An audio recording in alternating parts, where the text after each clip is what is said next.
You ever stop and wonder about the hidden engines that are, actually running our digital world? Behind every app you tap, there are these incredibly powerful, almost invisible pieces of tech doing all the heavy lifting. Well, today, we're going to pull back the curtain on one of the most important ones, a tool that really made modern AI search possible. Okay, so let's start with a question that seems almost magical.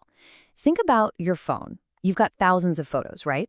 And you type in beach, and boom, in less than a second, there are all your beach photos. How on earth does it sift through that massive collection so incredibly fast?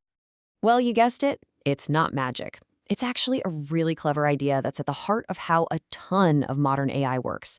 We're talking everything from that image search to the recommendation engines that tell you what to watch next.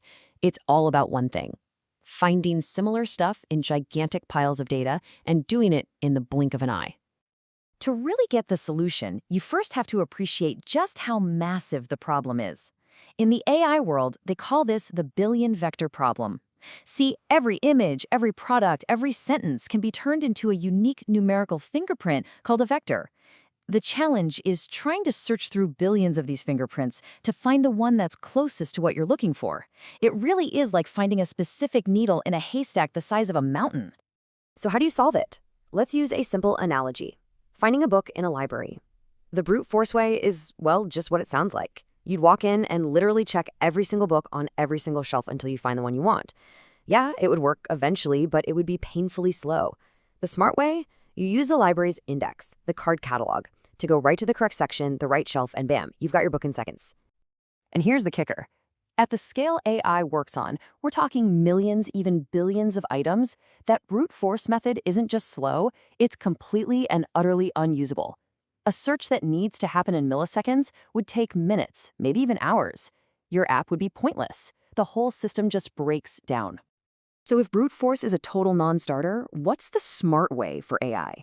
What's the AI equivalent of that library index system? Well, that brings us to the hero of our story today, a library from Meta called FAISS. This is that clever, super fast index that solves the billion vector problem. So what is FAISS exactly? The official definition you see here is a library for efficient similarity search and clustering of dense vectors. Let's just break that down real quick. It's basically a toolkit, a collection of super optimized building blocks that lets developers search for similar items among all those complex numerical fingerprints, those vectors, with just unbelievable speed. Let's go back to our library analogy, because this part is absolutely crucial. FAISS isn't the whole library. It's not the building, it's not the shelves, it's not even the books themselves. No, FAISS is the index system. It's the super smart card catalog that organizes everything so perfectly that finding what you need becomes almost instantaneous. So, the big question is, how does it get that incredible speed?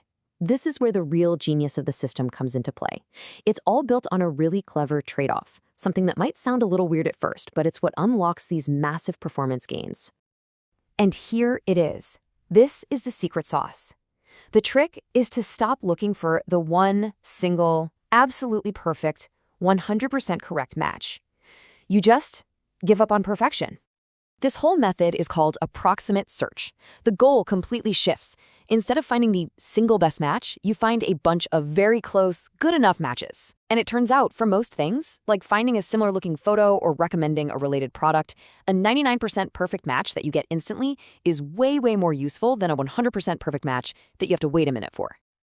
And the results of this trade-off are just staggering. By being willing to be just 99% accurate, by giving up that tiny little sliver of absolute certainty, FAISS can spit out results that are often more than 100 times faster. That trade, accuracy for speed, that is the core idea that makes real-time, massive-scale AI search a reality. Okay, so there's a really important distinction we have to make here. It's something that trips a lot of people up, but it's key to understanding where FAISS actually fits in the whole tech world. You have to remember, it is a library, not a database. This slide lays it out perfectly. FAISS gives you the core building blocks, the raw, powerful algorithms for the search itself. It's the index card system. A vector database, on the other hand, think of a Pinecone or Chroma, that's the whole package. It's the fully staffed library with a front desk, security, the whole shebang. It's a complete system that probably uses an engine like FAISS under the hood. So app developers usually just use a database. Researchers and the people building those databases, they're the ones using FAISS directly. So yeah, who's actually getting their hands dirty with FAISS? It's the builders. It's the machine learning researchers running experiments. It's Meta, of course, powering its own gigantic apps. It's the people who are building the next generation of databases. And it's those super advanced engineers who need every last drop of performance for problems that involve billions of vectors. So now let's talk about how this foundational piece of tech actually shows up in things we use every day. Because its impact is so huge, I can almost guarantee you've used something powered by it without ever knowing its name. Let's take a look at FAISS out in the wild. I mean, so many systems depend on this kind of speed. Reverse image search, that's a classic example. Those recommendation engines on streaming sites or shopping apps, they're constantly running similarity searches. It's even used in really serious scientific research, like finding similar molecules to help with drug discovery.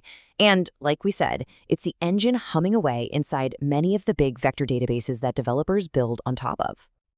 So look, if you take just one thing away from all of this, let it be this right here. FAISS is not an app you use. It's the foundational engine that makes thousands of other applications possible. It provides those core lightning-fast algorithms that took vector search from being just a cool idea on a whiteboard to a practical tool that can actually work at a global scale. You know, that leap from brute force to this approximate search gave us 100-fold speed up. And that unlocked the amazing AI tools we're all using today. Which leaves us with a really fascinating question to chew on. What completely new things will the next 100x speedup in AI unlock? What problems that seem impossible for us today will become totally trivial tomorrow?